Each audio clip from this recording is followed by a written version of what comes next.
E passo a palavra ao Dr. Ivando Antunes da Silva, que falará pelo Amicus Curiae, ANASA, Associação Nacional dos Agentes de Saúde.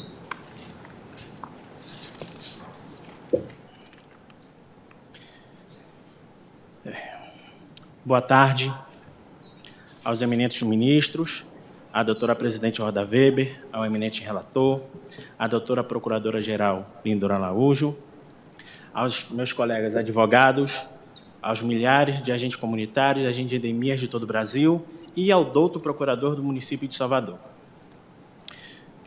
Vossas Excelências, eu tive muita dúvida de como eu iria sustentar essa tese hoje. Porque, antes de ser advogado, eu sou agente de saúde. Na verdade, eu sou um agente de saúde transvestido de advogado. Porque, como advogado, eu tenho um pouco mais de um ano, como agente de saúde, eu tenho 13 anos de atuação. E, para ilustrar um pouco, eu quero trazer um termo que vai ser até um pouco diferente para vocês, que é a tecnologia. O que é que significa tecnologia? Significa técnica, a arte ou ofício, e por logos, conjuntos de saberes. É utilizado para definir o conhecimento. Por exemplo, a tecnologia do direito é a linguagem. Há muitos anos atrás, um bom advogado era aquele que sabia escrever longas peças rabuscadas e com muito latim. Hoje em dia, a tecnologia do direito mudou. Os advogados são exigidos a criar uma peça cada vez mais enxuta, com coesão, coerência e que o julgador entenda. A tecnologia que nós utilizamos hoje para manufatura, anos atrás, para ter um computador que tinha a mesma capacidade de memória de uma calculadora, tinha que ter equipamentos do tamanho dessa sala. Hoje em dia, cada vez mais microprocessadores, chips e capacitores cada vez menores. E assim também é com o agente comunitário. Com a tecnologia do agente comunitário é a população. A função do agente comunitário mudou ao longo do tempo. No final da década de 70 para a década de 80, a função do agente comunitário, do agente de endemias, era diminuir os agravos, principalmente no que trazia a mortalidade infantil. Hoje em dia, o que o agente de saúde cuida praticamente são dos nossos velhinhos, que muitas vezes a gente entrega o remédio para pressão, lembra de consultas.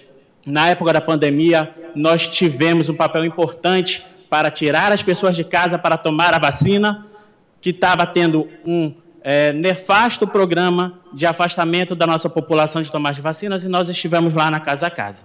Então, o objeto da tecnologia do agente de saúde é a vida, são as pessoas.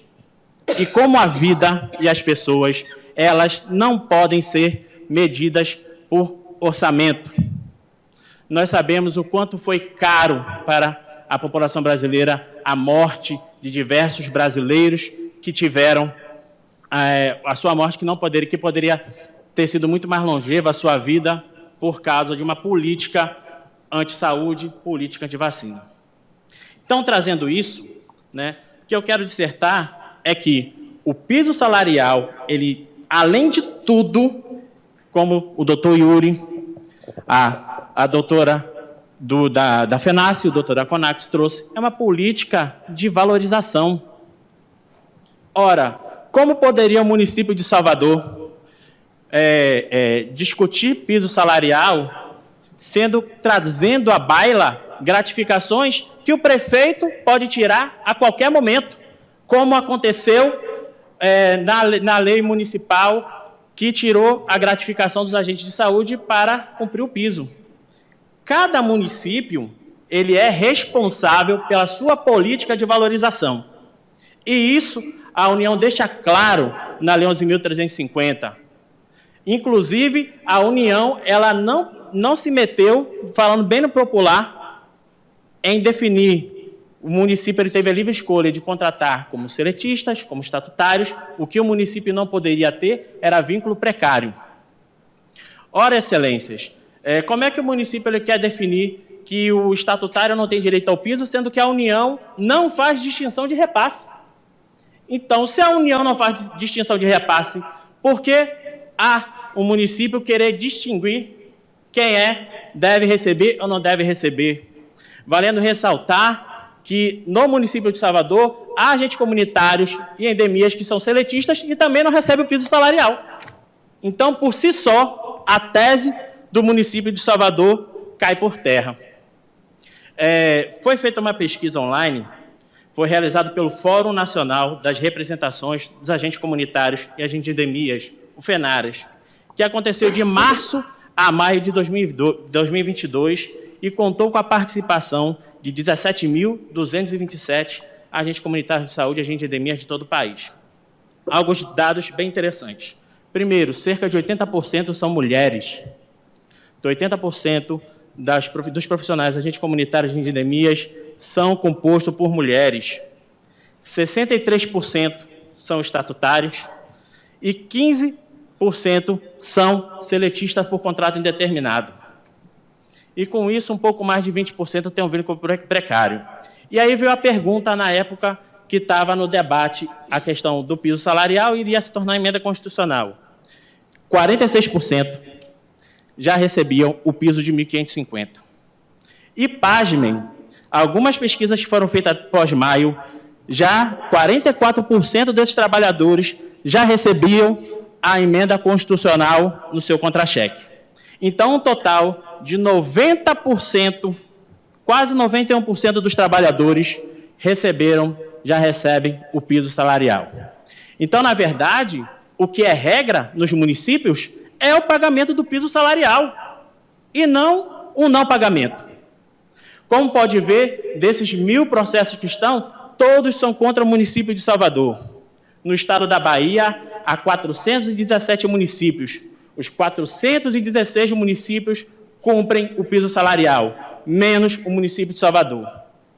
Isso é uma política de não valorização. O vencimento desses trabalhadores eram R$ 877. Ora, se a União definir que o piso salarial é a remuneração do servidor, o papel de valorização do piso salarial se esvai. Porque, uma vez definindo a remuneração, o que a gente vai ter é o que tem no município de Salvador, são penduricalhos para atropelar a norma. O douto procurador falou de algumas gratificações, como a gratificação de competência, a gratificação SUS e a gratificação periferia, dizendo que são gratificações fixas do servidor, que não é verdade. A gratificação de competência depende da avaliação do município de Salvador para que esse profissional tenha direito. Assim como a gratificação SUS, que tem que ter indicadores de saúde para que você venha lograr êxito, para você ter esse tipo de gratificação. A gratificação periferia foi uma gratificação que foi estabelecida inicialmente para os professores do município e que depois foi estendida aos agentes de saúde pelas áreas perigosas que eles trabalhavam. Então, não há como falar que há gratificações em comum para todos os servidores. Dentro que o próprio município, indo contrário a tudo o que ele falou, retirou todas as gratificações. Então, imagine, Excelência, se nós viemos trazer aqui a discussão de piso, novamente, me perdoe a expressão, essa comida requentada de piso salarial, que foi discutida anteriormente com os pisos dos professores. A lei, tanto a emenda constitucional 63 de 2010, que institucionalizou na Constituição a possibilidade de pagamento do piso, contra a emenda constitucional de 2006 dos professores, falam basicamente a mesma coisa. O artigo, a Lei 11.738 de 2018, no seu artigo 2º, isso é, que estabelece o piso salarial dos professores, ele diz que o piso salarial profissional nacional é o valor abaixo ao qual a União, Estados e Distrito Federal e os municípios não poderão fixar vencimento inicial das carreiras do Magistério da Educação Básica para a jornada de 40 horas. Vamos para o que diz o artigo 9A da Lei 11.350. O piso salarial profissional nacional é o valor abaixo a qual a União, Estados, Distrito Federal e município não poderão fixar vencimento inicial às carreiras de agente comunitário de saúde, de agente de combate às endemias, de jornada a 40 horas. É o mesmo texto da lei, o que muda é o cargo. E aí, doutora, e aí, excelências, me perdoem, não há como trazer à baila uma discussão que não é essa. Será que não é muito mais uma questão social, já que a maioria dos trabalhadores, agentes comunitários, agentes de endemias, são oriundos da periferia e têm rosto pretas de tão pobres ou pobres de tão pretas. E os nossos, e a quem nós servimos, não são o público de vossas excelências, não é o público do procurador do município e nem o público do prefeito municipal. O nosso público são as pessoas pobres, pretas, esquecidas desse país. Então, não há como aqui querer separar piso salarial de transformá-la em remuneração. Então, eu deixo aqui a nossa palavra, falando como agente de saúde. Eu acho que é um sentimento único aqui, que eu acho que é a primeira vez que a nossa categoria consegue ser ouvido por todas as vossas excelências e desejamos que as vossas excelências mantenham o mesmo posicionamento firme, o mesmo vanguardismo que tem tido, como ocorreu no piso dos professores. Muito obrigado. Agradeço ao doutor Ivandro Antunes da Silva.